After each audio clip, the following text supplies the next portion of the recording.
تا حالا اسم مکمل منیزیم رو شنیدی؟ این منیزیم یه ماده معدنی خیلی مهمیه که توی بدن ما نقش آفرینی میکنه و جالب اینجاست که این منیزیم در واکنش‌های شیمیایی تو بدنمون نقش خیلی مهمی رو به عهده داره و اگه من نوعی منیزیم توی بدنم پایین بیاد به همین راحتی نمیتونم متوجه بشم داستان چیه و باید اینقدر پایین اومده باشه بعد بفهمم. پس اینجاست که معمولاً افرادی که دچار کمبود منیزیم میشن نمیتونن به راحتی متوجه بشن و در حد اعلا که خیلی پایین اومد تازه متوجه میشن که چه اتفاقی افتاده برای بدنشون. حالا خیلی ضرورت نداره که این میزان منیزیم رو توی خون بدنت بدونی. خیلی نمیخوام تخصصیش کنم. دوست دارم در یه جمله خیلی ساده بهتون بگم که منیزیم علتش پایین میاد از چیه. خب قبل از اینکه بریم علت پایین اومدن منیزیم رو بدونیم و علائمش چجوریه، نشونه‌هاش چیه که من بتونم زودتر پیشگیری کنم از این مسئله، اگه تو الان سابسکرایب نکردی میتونی کانال منو سابسکرایب کنی.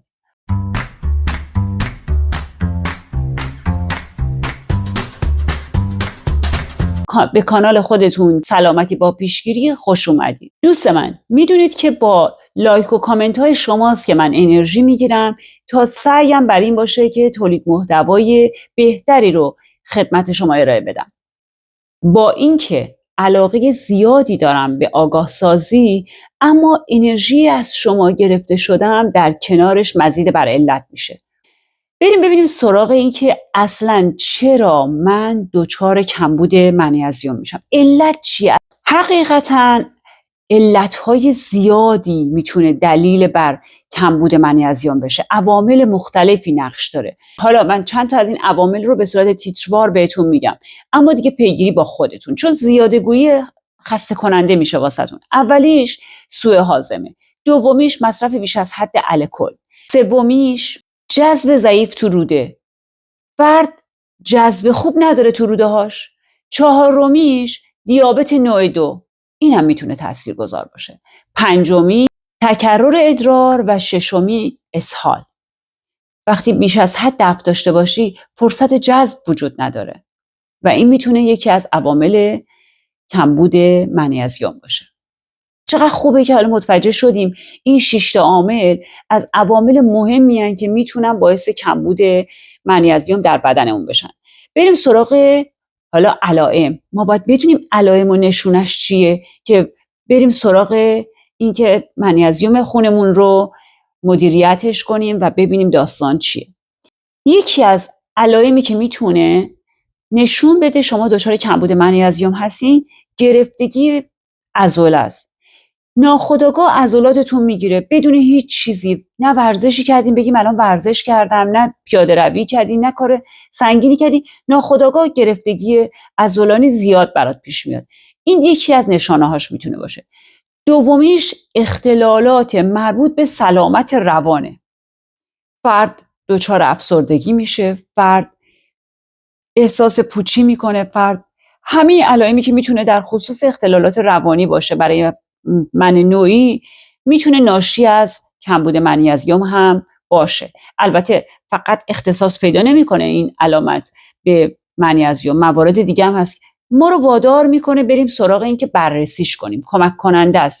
میدونید که توی تحقیقات و بررسی‌هایی که به عمل اومده متوجه شدن افرادی که دچار افسردگی یا اختلالات روانی هستن وقتی بهشون مکمل‌های منیزیم تجویز کردن دیدن که این افراد رو به بهبودی رفتن. البته توی آزمایشات متوجه این کمبود شدن، برای همین یکی از نشانه‌ها رو قرار دادن، گفتن که ممکنه که توی سلامت روان فرد اختلال ایجاد شده باشه و میتونه برای ناشی از کمبود منیزیم باشه.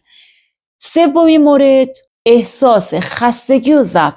فرد با اینکه استراحت کرده، شب تا صبح خوابیده یا اصلا فعالیتی نکرده ولی همش احساس خستگی میکنه، احساس بیحالی میکنه و نمیتونه فعالیتی رو انجام بده. این هم میتونه نشانش باشه.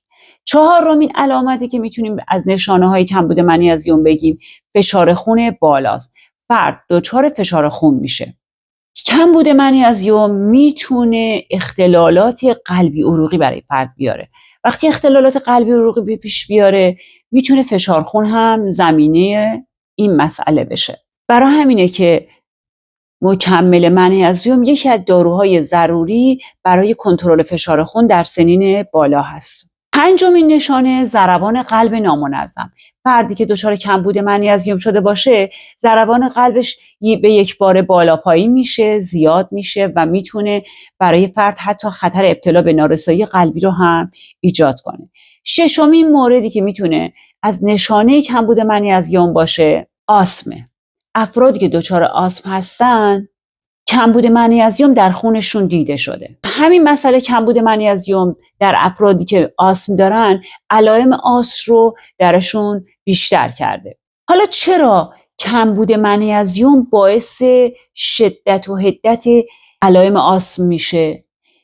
برای اینکه کمبود منیزیم باعث میشه که افزایش کلسیم تو عضلات پوشاننده مجاری هوایی بشه و همونجا باعث تنگ شدن این مجاری هوایی میشه و در نتیجه فرد علائم آسمش یه خورده خودش رو بیشتر بروز میده و آزاردهنده تر میشه. هفتمین مورد و آخرین مورد میتونه باشه در خصوص نشانه های کمبود منیزیم پوکی استخوانه. فرد وقتی دچار کمبود منیزیم میشه، کمبود منیزیم میتونه یکی از دلایلی باشه که توده استخوانی در بافت‌های استخوانی کاهش پیدا کنه و همین باعث پوکی استخوان میشه. الان برای هممون این سوال پیش میاد که ما کمبود داریم، علائم هم که شناختیم، منابعش چیه؟ کجا بریم سراغش که این منابع رو به بدنمون برسونیم تا دچار نشیم؟ خیلی خوبه اینو بدونین، آگاهیمون رو در این زمینه هم بالا ببریم. ولی قبل از این که بخوام بهتون بگم در چه منابعی و به چه میزان میتونیم ما دریافت داشته باشیم، اصلا با شرایط سنی من فرق میکنه با شرایط سنی کودک، اینم هست، باید بدونیم که برای هر فردی متفاوته. برای همین قبل از اینکه برم سراغ این که چه منابعی به شما میتونه منیزیم برسونه، اگه تا اینجای ویدیو خوشتون اومده میتونین به گروه‌های خانوادگی و دوستانه خودتون این ویدیو رو شیر کنید تا اونها هم آگاهیشون بالا بره. خب چه منابعی میتونه عالی باشه واسه این منیزیم؟ منیزیم در این منابع خیلی خوب یافت میشه.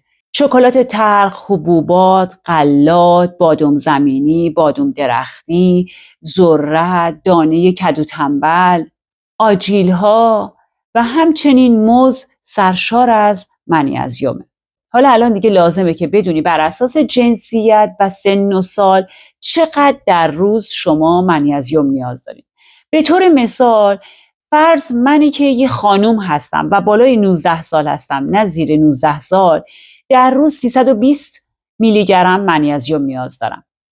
یه آقا با شرایط سنی من بالای 19 سال باشه به 420 میلی گرم نیاز داره.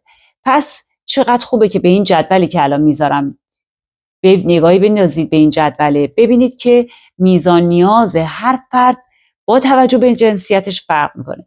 الان برای سوال پیش میاد که خب من از کجا بدونم فرض مثال شکلاتی که دارم میخورم، شکلات تلخ، چند میلی گرم منیزیم به من میرسونه؟ شما به طور مثال میتونید یه روزم بادام زمینی انتخاب کنین. بادام زمینی تو 100 گرمش 170 میلی گرم منیزیم وجود داره. حالا چقدر خوبه که چه مقدار مصرف کردنش و محاسبهش رو یاد بگیریم. فرض میکنیم که ما امروز قراره 100 گرم شکلات تلخ بخوریم. چند میلی گرم به من منیزیم میرسونه؟ 80 میلی گرم. من در روز چقدر نیاز دارم؟ 320 میلی گرم. البته با جنسیت من ها، با جنسیت آقایون 420 میلی گرم. ولی آیا من فقط باید شکلات تلخ بخورم؟ نه، چیزای دیگه هم وجود داره. گفتیم منابع دیگه هم هست، از تخم کدو تنبل گفتیم، موز گفتیم، آجیل ها، ذرت، حبوبات، ما خیلی چیزا طی روز مصرف میکنیم که میتونه به ما منیزیم برسونه. اما این قابل به قول معروف تذکر برای افرادیه که هر غذایی رو میل نمیکنن، خودشون رو ناراحت میکنن، من اینو دوست ندارم، من اونو دوست ندارم.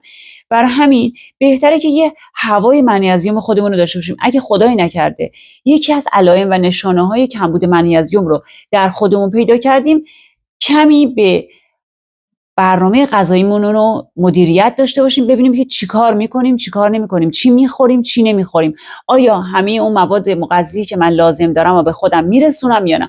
میدونم الان همتون میگین خیلی سخته، حوصله میخواد، ولی چقدر خوبه که ما نذاریم به درجه خیلی وخیم برسه. همیشه گفتم بدن من هوشیاره، بدن من هوشمنده، خردمنده و این خردی که به بدن من خدا داده خیلی خوب خودش میتونه خودش رو از پس خودش بر بیاد. ولی گاهی اوقات خیلی ما از مسیر دور میشیم و آسیب‌های شدیدی به خودمون میرسونیم. کمی کنترل کردنش بد نیست. مرسی که تا انتهای ویدیو همراه من بودید. طبق معمول شعار من سلامتی با پیشگیری.